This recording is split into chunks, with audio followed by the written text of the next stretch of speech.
Shri Venkateswara gold తాకట్టులో ఉన్న మీ బంగారాన్ని విడిపించి కొనబడును.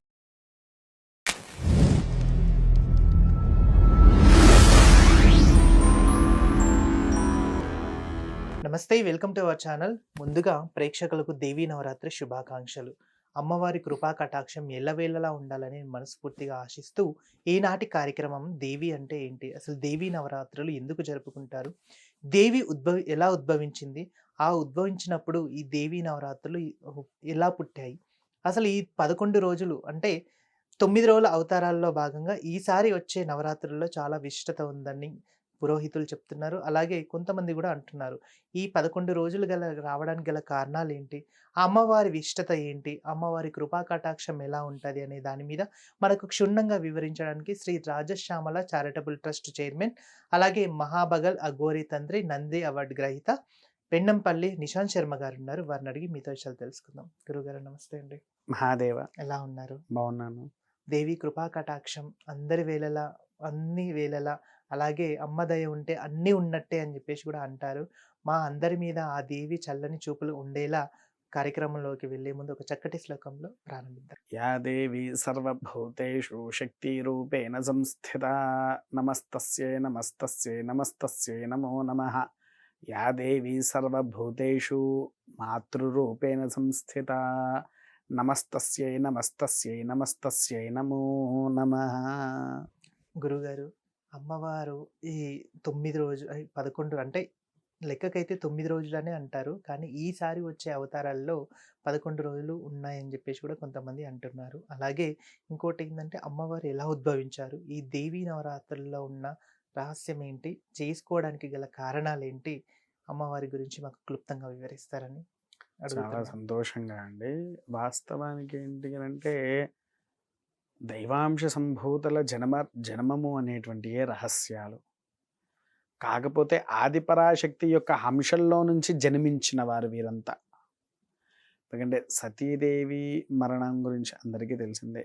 తర్వాత గౌరీదేవి అనేది అలా వస్తుంటుంది. ఆ గౌరీదేవే సకల రూపాలను ఎత్తడం అనేటువంటిది జరుగుతూ ఉంది. ఒక్కొక్క విధానంలో ఒక్కొక్క రూపాన్ని ఆమె ఉద్భవిస్తూ వచ్చింది. అలా ఒక సందర్భమున మహారాక్షస సంహారులు, వాళ్ళ పేర్లు ఇప్పుడు అవసరం లేదు, నేను తర్వాత చెప్తాను వీటి గురించి. మహారాక్షసుల సంహరణ కోసమై ఈ నవరాత్రుల్లో, అది అందరికీ కూడా తెలుసు, దసరా రోజు రావణాసురుడు, దానికంటే ముందు మహిషాసురుడిని, ఇలా ఒక్కొక్కరిని ఒక్కొక్క రకంగా సంహరించుకుంటూ వచ్చింది. అందరికీ తెలిసి ఇప్పుడు మనం వాస్తవానికి చండీ హవనం చేస్తాము. మొదటి 4 అధ్యాయాలు చూడండి.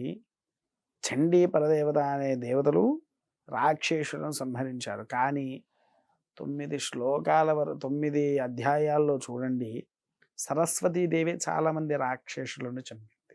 సరస్వతీదేవి శాంతి రూపిణి, అలాగే శాంతి రూపిణే. కాకపోతే దుష్ట సంహరణ ఎక్కువగా చేసింది సరస్వతీదేవి మరియు చాముండేశ్వరి. అందులో చండీ అధ్యాయంలో మాత్రం సరస్వతి.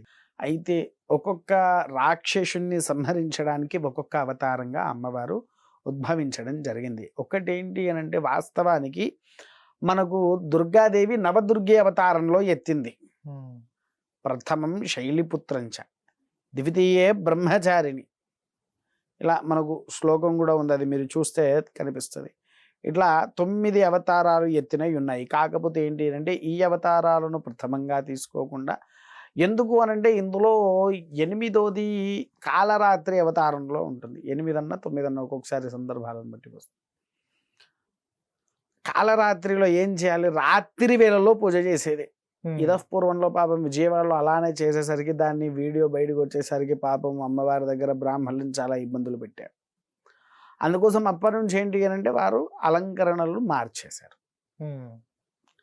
ఇక చాలామంది మేము విజయవాడ ఆచరిస్తూ ఉంటాము అని కొంతమంది, ఇంకొంతమంది ఏంటి అంటే నేను శ్రీశైలంవి ఆచరిస్తానని. మళ్ళీ అక్కడికి ఇక్కడ కొద్దిగా వ్యత్యాసం ఉంటుంది. ఊర్లలో ఉండే అమ్మవారికి ఇంకొన్ని రూపాల వ్యత్యాసం ఉంటుంది. కాకపోతే అన్ని రూపాల్లో ఒక్క తిథి మాత్రం అందరికి ఒకటే రూపం, సరస్వతి అవతారం. పంచమి నక్షత్రం, పంచమి వచ్చినప్పుడు, మూలా నక్షత్రం వచ్చినప్పుడు ఖచ్చితంగా అది పెట్టేస్తారు. అవునా? అయితే ఇక్కడ ఇంకో విషయం కూడా ఏంటి అని అంటే, ఈ నవరాత్రుల్లో అమ్మవారికి పెట్టే ప్రతి ఒక్కటి కూడా ఎంతో అద్భుతమైన అమోఘమైనటువంటి రోజులే అన్నీ. అయితే ఈసారి 11 రోజులు ఎందుకు వచ్చిందయ్యా అంటే తిథిద్వయం. తిథిద్వయం. తిథిద్వయం అంటే చవితి అనే తిథి 2 సార్లు ఉంది, 2 రోజులు ఉంది వరుసగా. ఇవాళ చవితే ఉంది, రేపు చవితే ఉంది. అందుకోసం అక్కడ కాత్యాయని మహాలక్ష్మి అవతారాల్లో పెట్టేస్తారు. కాత్యాయని దేవి స్పెషల్గా అంటే ఇన్ని సంవత్సరాలలో కాత్యాయని దేవి ఉద్భవించడం అసలు అంటే ఆ అవతారం రావడం చాలా ప్రత్యేకం అని చెప్పేసి కూడా అంటున్నారు. ప్రత్యేకమైంది. అంటే ఇంకొకటి ఏంటి అని అంటే ఈ కాత్యాయని అవతారంలో ఉన్నప్పుడు వివాహం కాని వారు, వివాహం కోసం ఎదురు చూసేటువంటి వారు ఉంటారు. వారు గనక వెళ్ళేసేసి కాత్యాయని దేవి దగ్గర వాళ్ళు ఆరాధన చేసుకున్న వివాహం అనేది త్వరగా అవుతుంది అని చెప్పేసేసి అనేటువంటిది శాస్త్రం. అవునా? అయితే ఈ యొక్క విధానంలో ఈ 11 రోజులు అనేటువంటిది మనకు పేరేంటి అసలు? దీనికి శరన్నవరాత్రులు పేరేమొచ్చింది? నవరాత్రులు. నవ అంటే అర్థం ఏంటి? 9. ఇంకోటి మనకు వాస్తవానికి సంవత్సరంలో ఎన్ని వస్తున్నాయి నవరాత్రులు? గుప్త నవరాత్రులని వారాహి మాతని చేస్తారు, తర్వాత దేవి శరన్నవరాత్రులని ఓసారి చేస్తారు. నాకు తెలిసిందైతే ఇవి 2. మనకు సంవత్సరానికి 4 నవరాత్రులు వస్తాయి. చైత్రమాసంలో వసంత నవరాత్రులు లలితాదేవికి, షోడశీదేవి, వనదుర్గీ దేవతకు ఆచరించేటువంటిది. పాడి పంటల కోసము, లలితా ప్రకృతి కోసము. విన్నారా? రెండవది వచ్చేసేసి ఆషాఢ మాసంలో శాకాంబరీయుక్త గుప్త నవరాత్రులు. అందులో 2 కలుస్తాయి మనకు. ఒకటి గుప్త నవరాత్రులు అంటే వారాహీదేవికి ఆచరించేది రాత్రి పూట, పగల్లో శాకాంబరి అంటే కూరగాయలతో అమ్మవారిని స్మరించడం. మూడవది శరన్నవరాత్రులు. నాలుగవది మాఘమాసంలో రాజశ్యామలాదేవి నవరాత్రులు. విన్నారా? అయితే ప్రతి దాంట్లో చూడు, ఏ రోజు ఏ అవతారం అనేది ప్రతి దానికి ఉంటుంది ఈ 4టికి. కాకపోతే ప్రథమంగా చాలామందికి మనం చూపిస్తుంది మాత్రం శరన్నవరాత్రులు. ఎందుకంటే ఈ శరన్నవరాత్రులు ఇంకో విషయం అడుగుతా, అమ్మవారిని నిమజ్జనం చెయ్యమని శాస్త్రంలో ఉందా? అంటే ఇప్పుడు వినాయకుడిని ఎలా అయితే కొలుచుకుంటామో అమ్మవారిని కూడా అలాగే పెట్టి కొలుచుకొని నిమజ్జనం అనేది కార్యక్రమం చేస్తూ ఉన్నారు కదా. పూర్వం ఏంటి అని అంటే అమ్మవారి యొక్క ఈ నవరాత్రులు కలుషంలో 3 కలశాలు పెట్టి స్థాపించేది. మహాకాళి, మహాలక్ష్మి, మహాసరస్వతి అనే రూపంలో ఒకటి, బ్రాహ్మీ, కాళి, సరస్వతి అనే రూపంలో ఒకటి. ఇలా పెట్టేసేసి వాటిని 9 రోజులు నవరాత్రులుగా గావించి, 9 రోజులు కాదు 15 రోజులు చేసేటువంటి వారు. పౌర్ణమి ఎప్పుడు వస్తుందో పౌర్ణమి రోజున వీళ్ళు నిత్య హవనం పెట్టుకున్నప్పుడు 9 రోజులు హవనాలు చేస్తామంటూ చూసారా? అది 9 రోజులు కాదు 15 రోజులు పెట్టాలి. 15 రోజులు పౌర్ణమి రోజున పూర్ణాహుతిని ఆచరించాలి. కొన్ని దేవాలయాల్లో చూడండి పౌర్ణమి రోజే పూర్ణాహుతి అవుతుంది. కొన్ని దేవాలయాల్లో మాత్రం వారి స్థితిగతులను బట్టి అమావాస్య మన దశమి రోజు మాత్రమే పూర్ణాహుతి చేసేస్తారు. ఇక్కడ ఎందుకు మనకు 11 రోజులు ఎందుకు వచ్చిందయ్యా అంటే మనకు దశమితో సంపూర్ణం, దశమితో రాజరాజేశ్వరి అలంకరణ నాటకం మొత్తం అందరిగా అలా సిద్ధం చేసేసి అలా పెట్టేసి ఉంచేస్తారు. కానీ అమ్మవారికి నిమజ్జనం అనేది లేదు. ఇప్పుడు నేను ఒక మాట అడుగుతా, లక్ష్మీదేవి ఉంది, నీకు కావన్నా? కావాలి ఖచ్చితంగా. మరి లక్ష్మీదేవిని నిమజ్జనం చేస్తే ఎట్లా? ఉన్న సంపద మొత్తం పోతుంది కదా. అన్నపూర్ణాదేవి ఉంది, కావాలా? ఖచ్చితంగా కడుపు నింపాలి కదా. మరి ఆమెను నిమజ్జనం చేస్తే ఎలా? వనదేవత ఉంది, కావాలా? ఖచ్చితంగా. పాడి పంటలు కావాలా? అవును. మరి నిమజ్జనం చేస్తే ఎలా? మరి ఇప్పుడు పెట్టే ఈ అమ్మవారిని కూడా మరి ఇంట్లోనే పరిమితంగా పెట్టుకోలేము కదా గురువుగారు. మరి ఇంట్లోనే పరిమితంగా మనం పెట్టలేము. అందుకోసమే పూర్వంలో ఏంటంటే కలశ స్థాపితం పెట్టి చేసేది. కాకపోతే రాను ఏమైంది అని అంటే ఒక స్థితిగతులను బట్టి పుట్టకోటి కోసం కోటి విద్యలు రా అన్నట్టుగా అమ్మవారి విగ్రహ తయారు చేయడం, దాని అమ్మకానికి పెట్టడం, దానికి మండపం పెట్టేసేయడం, పూజలు చేయడం యథావిధి మంచిదే, చేస్తే చాలా మంచిదే. కానీ నిమజ్జనం కాకుండా అలా వదిలేస్తే అయిపోయేది ఎక్కడైనా. ఇక నిమజ్జనం చేస్తే ఇక నీళ్ళల్లో కలుషితం. గంగకు గంగార్పణం అన్నట్టు. గంగార్పణ. కాకపోతే ఏంటి అని అంటే అమ్మవారికి ఉద్యాపన అంటారు, ఉద్వాసన అన్నారు. వెళ్ళి ఒక్కసారి ఇంకా కదిలిస్తే మళ్ళీ రమ్మంటే రాను కూడా రాదు లక్ష్మి. వెళ్ళిపో అంటే వస్తుందా? రాదు.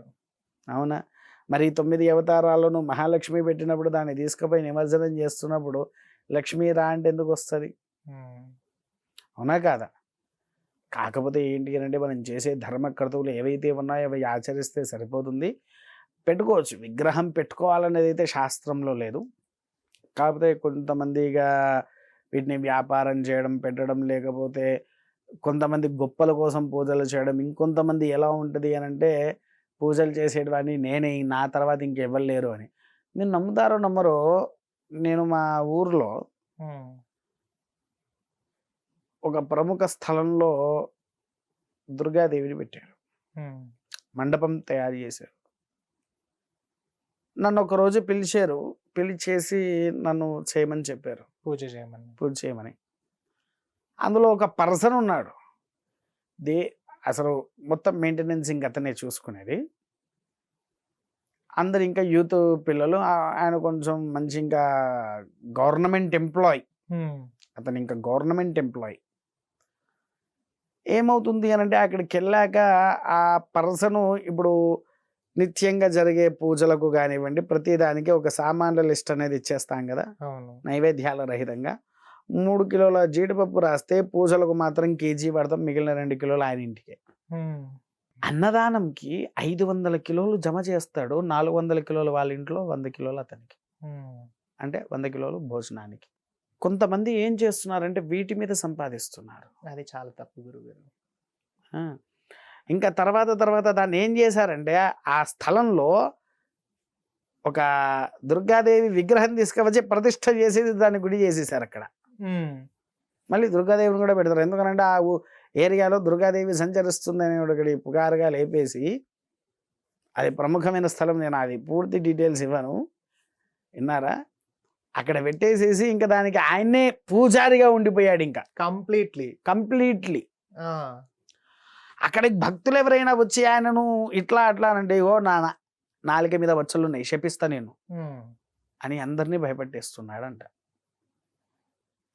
నేను దేవి ఉపాసకుడిని, నేను ఎట్లా ఇట్లా అట్లా అంటే ఒక గవర్నమెంట్ ఎంప్లాయీ దేవి ఉపాసకుడు అయ్యాడు. మీరు నిత్యం చిన్నప్పటి నుంచి బ్రాహ్మణ వేదాలు ఇవన్నీ చదువుకొని మీరు ఇప్పటికి ఇలాగే ఉండిపోయారు. ఇలానే ఉండిపోయినా. ఆయన ఇంకో విషయం చెప్తా, ఇందులో ఇంకో జోక్ ఉంది. నాకేంటంటే పూజ విషయంలో ఇవన్నీ నాకు నచ్చవు. దేవుడికి జరిగే పూజల్లో నేను ఏ రోజు ఏ విషయంలో ఆపను. ఒకసారి నాకు ఆయనకు పెద్ద యుద్ధం జరిగింది ఆ విషయంలోనే, ఆ నవరాత్రులలోనే యుద్ధం జరిగిన తర్వాత 2 సంవత్సరాల పాటు నేను ఆ దేవాలయం చేసుకున్నా. ఇంకా నాకెందుకు అది మానేసి ఎందుకంటే బయట పూజలు ఉంటే కాస్త కుటుంబం అనేది తొందరగా నాకు నడుస్తుంది అని దేవాలయం మానేసి నేను బయటికి వచ్చా. చూసావా, నాతో గొడవ పెట్టుకున్నందుకు అయ్యగారు గుడి మానేసిండు అని మాట్లాడాడు. అదైపోయింది. అదైపోయిన తర్వాత 2 సంవత్సరాల తర్వాత మాదన్నపేట అని మా దగ్గర ఒక ఏరియా ఉంది, ఆలయంలో మీరు ఇట్లా చేయాలి అని అంటే నేను ఎలా ఉంటాను అని అంటే నిష్కలంగా ఫైన్ టు షర్ట్ మీద ఎవరైనా వస్తే ఎంపీఏ కావచ్చు, ఎమ్మెల్యే కావచ్చు, కౌన్సిలర్ కావచ్చు, ఎవరైనా కావచ్చు, గర్భాలయంలో కడుగు పెట్టనివ్వ. శివాలయంలోకి నన్ను ఒక 4-5 కౌన్సిలర్లు వచ్చి ఎంతగానో బతిన్లాడినా, 4 గంటలు బతిన్లాడారు శివరాత్రి రోజున. పంపించానంటే పంపించాను అన్నట్టుగా నేనున్నాను. అయితే ఆ గుడి కట్టించిన వ్యక్తి రాగానే ఇట్లా మమ్మల్ని పంపించాలి అది ఇది అంటే ఆయన ఇంకా నా ముందు కొంచెం వేరే వేషాలు వేశాడు. కనీసం చొక్కా విప్పకుండా కూడా కళ్యాణంలో కూర్చొని పార్టిసిపేట్ చేశాడు. సరే ఇవాళ శివరాత్రి కదా, నాకెందుకు గొడవ అన్నట్టుగా ఉదయం వరకు స్వామివారికి చేసే పూజలన్నీ చేసేసి, నాకు నువ్వొద్దు, నీ గుడి వద్దు, నీ గుడిని నెల రోజులు నేను ఫ్రీగా చేసిన అనుకుంటా, నీ రూపాయి కూడా నాకొద్దు అని చెప్పేసేసి ఆ గుళ్ళో నుంచి వెంటనే బయటకు వచ్చేసిన. అంటే నాకు అక్కడ ధర్మం కాపాడడం ముఖ్యం. నేను డబ్బుల కోసం పనిచేసేటివాడిని అయితే ఇదంతా నేను చెయ్య. ఒక బ్రాహ్మణుడిగా పుట్టి నా ధర్మాన్ని నేను బయటికి చూపించకపోతే దీంట్లో పుట్టినందుకు నాకు ఫలితం ఏమన్నా ఉంటుందా? నా ధర్మాన్ని నేను చూపించాలంటే ధర్మంగా చూపించుకుంటాను, అవునా కాదా? ఆ దేవాలయం మానేసినందుకు చూసినావా, నాతో గొడవ పెట్టుకున్నందుకే ఆ గుడి మానేసిండు, అలా చెప్పుకుంటూ పోతున్నాడు అందరికీ. అంటే ఆ పర్సన్ ఎంతసేపు ఆ అమ్మవారి మీద పడి అంటే తినడం. వాళ్ళు ఎంతో మంది అన్నారు, లేదు మనం గుడి కట్టించాం కదా, ఓ బ్రాహ్మణ్ణి పెడదాం. ఎందుకు అయ్యగారులేదు, నేనున్నగా. ఆయన ఏం చదువుతున్నాడో ఏం చదవట్లేదో నాకు, పోనీ అక్షరం ఏమైనా తప్పులు చదువుతూ ఉండొచ్చు, అది కూడా తెలియదు. కాకపోతే దీనికి చాలా దారుణంగా ఉంటుంది పరిణామాలు. వాళ్ళకి ఇప్పుడేం అర్థం కాదు, ఎందుకంటే వాళ్ళు కూడా చూసి చూసి చూసి చూసి ఎప్పుడు కొట్టాలో అప్పుడే కొడతారు. ఇప్పుడు పిల్లలు పుట్టిన తర్వాత ఒక తల్లి పిల్లవాడిని పెరిగేంత వరకు ఎంత సహనంగా చూస్తుంది, కోపం వచ్చిన తర్వాత భద్రకాళిగా మారుతుందా? ఖచ్చితంగా. ఏదైనా భద్రకాళిగా మారుతుంది. అందుకోసం ఏంటి అంటే అమ్మవారికి చేసే పూజ అధికారులు ఏవైతే ఉన్నాయో అవి చాలా నియమ నిష్టలతో చేసుకుంటూ పోతే దానికి మనకు మంచి ఫలితం వచ్చి సకల యోగాన్ని మనం చేసుకోగలుగుతాం. గురువుగారు, ఇప్పుడు ఇంకోటి ఏంటంటే ఇంట్లో అమ్మవారిని ప్రతిష్ఠించుకుంటూ ఉంటారు. అంటే ఇప్పుడు మీరన్నట్టు కొన్ని విగ్రహాలు కాకుండా అమ్మవారి చిత్రపటాలను పెట్టి దాని ముందు కలశ స్థాపన కూడా కొంతమంది చేయిస్తారు, కొంతమంది చెయ్యరు. ఇంకోటి ఏంటంటే మాలధారణ ధరించిన వాళ్ళు, అమ్మవారి దీక్ష తీసుకున్న వాళ్ళు చేస్తారు. అన్ఫార్చునేట్లీ ఒకవేళ అంటే ఇంట్లో కొంచెం బయటికి అర్జెంట్ పని మీద బయటికి వెళ్ళాల్సి వస్తే, ఒకరోజు అక్కడనే ఉండాల్సి వస్తే ఇక్కడ ఎలా ఉండాలి? ఈ మండపం దగ్గర ఏం చేయాలంటే, వివాహమైన వాళ్ళు ఉంటే గనక మీ భార్య మంచిగా ఉండుంటే ఆమె దీపారాధన చేసేసి పెట్టవచ్చు, అగరబత్తులు వెలిగించి పెట్టవచ్చు. ఒకవేళ ఆమె ఏమన్నా శ్లోకాలు చదువుతుంది అనుకుంటే లలితాపారాయణం అయితే చేసుకోవచ్చు, దానికి ఏం అభ్యంతరం లేదు. ఓకే. ఒకవేళ ఇద్దరు కాకపోయినా ఇంకెవరైనా ఎవరైనా స్నానం చేసి సాయంత్రం పూట ఎవరైనా పెట్టవచ్చు, దానికి ఏం అభ్యంతరం లేదు, తప్పు లేదు. అక్కడ కావాల్సింది మనకు నిత్య దీపము, నిత్య అగరబత్తులు, నిత్య దీపారాధన ఖచ్చితంగా ఉండాల్సింది. అఖండ దీపం ఖచ్చితంగా ఉండాలి. 9 రోజులు అఖండ దీపం, అఖండ దీపం వేరు, మళ్ళీ అమ్మవారి ముందు పెట్టే దీపాలు వేరు. నిత్య దీపాలు అంటాం, అఖండ దీపం మళ్ళీ వేరు, అది 9 రోజులు వెలిగే ఉంటది. ఇది ఉదయం సాయంత్రం వెలిగించే దీపం. ఓకే. దీనికి కొండెక్కిన పెద్ద నష్టమేం లేదు, నష్టమేం ఉండదు. ఓకే. ఇంకా నియమాలు ఎలా ఉండాలంటారు గురువు గారు? నియమాలు అంటే సాధారణంగా మనం దీక్ష తీసుకున్నప్పుడు ఎటువంటి నియమాలు ఉంటాయో అందరికీ తెలిసిందే. ఉదయాన్నే సూర్యుడు ఉదయించక ముందుకే లేచి కాలకృత్యాలు నెరవేర్చుకున్నాక సూర్యుడు ఉదయించే ముందుకే దీపారాధన చేసిన తర్వాత సూర్యోదయం అయిన తర్వాత క్షీరాన్ని సేవించి, క్షీరం అంటే పాలు సేవించి, మాధ్యాహ్నికంలో భోజనం, సాయంకాలంలో మళ్ళీ స్నానం చేసి పూజాధికాలు గావించి రాత్రిపూట అల్పాహారం స్వీకరించాలి. మధ్యలో స్నాక్స్ అని మిరపకాయ బజ్జీలు, ఆ బజ్జీలు, ఈ బజ్జీలు తినేదైతే అది దీక్ష కాదు. ఇంకోటి కటిక నేల మీద కూడా పడుకోవాలి. కటిక నేల మీద పడుకోవాలనుకుంటే పడుకోవచ్చు, లేకపోతే లేదు. ఎందుకనంటే దీనికి ఒక ప్రధాన నియమం ఏంటి అనంటే, ఉదయము సాయంత్రం పూజ అయిపోయిన తర్వాత దేవాలయంలో అమ్మవారి దర్శనం కానీ ఏదైనా ఒక దర్శనం కానీ ఖచ్చితంగా మనం ఆచరించాల్సిందే. ఇవి ఆచరించినప్పుడు ఏమవుతుంది అనంటే మనకు ఉండేటువంటి యుక్తాధిక దోషాలు అనేటువంటిది నివారణ అవుతుంది, అదొకటి. రెండవది ఏంటి అనంటే, మీకు ఇంకో విషయం చెప్పమంటారా, ఇది చాలామంది అత్యంత తక్కువగా పాటిస్తారు. నువ్వు ఎప్పుడైనా నేల భోజనం గురించి విన్నావా? నేను చేశాను గురువుగారు. చేసావా? చాలా సంతోషం. నవరాత్రుల్లో లక్ష్మీదేవి దగ్గర నుంచి కొంతమంది నేల భోజనం చేయకూడదు, పనికిరాదు, అట్లా ఇట్లా అని అంటారు. కాకపోతే ఏంటి అంటే, ఈ నవరాత్రుల్లో కట్టిక నేల భోజనం చేసిన వాడికి అమ్మవారి అనుగ్రహం వైభవపేతంగా వస్తుంది. అమ్మవారి ముందు పెట్టుకొని ఇప్పుడు ఒకటి, మళ్ళీ రెండోది ఎప్పుడు వస్తుందయ్యా అంటే, మనకు మాస శివరాత్రి ఐడియా ఉందా మీకు? నెలకు ఒక్కసారి వస్తుంది మాస శివరాత్రి. ఆ రోజున స్వామివారి అనుగ్రహాన్ని పొందాలంటే రాత్రి కాలంలో చేసే భోజనము నేల భోజనం అయ్యి ఉండాలి. స్వామివారి చిత్రపటాన్ని ముందు పెట్టుకొని, చిత్రపటాలు ఎదురుగా ఉండదు, కేవలం భోజనం నేల మీద పెట్టుకొని తినాల్సిందే, అంతే. ఇప్పుడు అమ్మవారు అంటే ఇప్పుడు పూజలో చేసేటప్పుడు అమ్మవారి చిత్రపటం అలా ఉంటది కదా గురుగారు, అమ్మవారి ముందు పెట్టుకొని తినొచ్చా, లేకపోతే ఇంకా పక్కన ఏమన్నా పెట్టుకో? అమ్మవారి ఎదురుగా కాదు, బయట ఎక్కడైనా తినవచ్చు. మీకు ఇంకొకటి ఉదాహరణ చెప్పమంటారా? మీరు ఎప్పుడైనా ఉడిపి వెళ్ళారా? ఉడిపిలో చూడండి, చాలా మంది వచ్చిన భక్తుల్లో నేల మీదనే తింటారు. కొన్ని ప్రత్యేకమైన దేవాలయాల్లో నేల భోజనమే చేస్తారు. అప్పుడు వారి యొక్క కష్టాన్ని భగవంతుడు చూసి అద్భుతమైన ఫలితాన్ని వాళ్ళకి అందింపజేస్తారు. సో ఈ 9 రోజులు అమ్మవారి నేల మీద ధరించడం చాలా నేల ఉత్తమం మీద అంటారు. భోజనం చేయడం అత్యంత అపూర్వమైనటువంటి శక్తిని మన ఇంటికి లభిస్తూ ఉంటుంది. ఓకే. ఇంకోటి గౌరీమాతను కూడా గురువుగారు ఇప్పుడు రోజువారీగా చేంజ్ చేస్తూ ఉంటారు. అలా చేయొచ్చా? లేకపోతే కంటిన్యూగా ఒకే విధంగా పెట్టమంటారా? అంటే అర్థం కాలేదు. ఈ రోజు బాల త్రిపురా సుందరి రూపంలో అమ్మవారి చిత్రపటాన్ని పెట్టి, కలశం పెట్టి, దీపం పెట్టి, తర్వాత అమ్మవారి ముందు గణపతిని, తర్వాత గౌరీదేవిని ఒక్కసారి మండపంలో మనం పెట్టింది వేరేది చేంజ్ చేయడానికంటూ ఉండదు. ఇంకొకటే వేరేది మనం మార్చకూడదు. ఉమ్, మొదటి నుంచి కొత్త వరకు ఒకటే ఫోటో ఉంటది. దాన్నే మనం విధి రూపాల్లో మార్చుకోవడం. అంటే ఉమ్, అమ్మ ఇవాళ ఈ అవతారం ఇది అని ఆ అష్టోత్తర శతనామాలు చెప్పి అక్షతలు వేసుకోవడం. అంతే. అంతే. మిగతాది పువ్వులు గివ్వులు అన్ని కామన్. అంతా కామనే. Okay. Thank you so much గురుగారు. చాలా చక్కగా వివరించారు. మహాదేవ. చూసారు కదా దేవీ నవరాత్రుల్లో ఉండే నియమాలు ఎలా ఉండాలి, అలాగే అమ్మవారి పూజ ఎలా ఉండాలని చెప్పేసి కూడా గురుగారు చాలా అద్భుతంగా చెప్పారు. మీరు పాటించండి. దేవి కృపా కటాక్షం ఎల్లవేళలా మీ అందరికీ ఉండాలని మనస్ఫూర్తిగా కోరుకుంటూ మరి ఒకసారి దేవీ నవరాత్రి శుభాకాంక్షలు.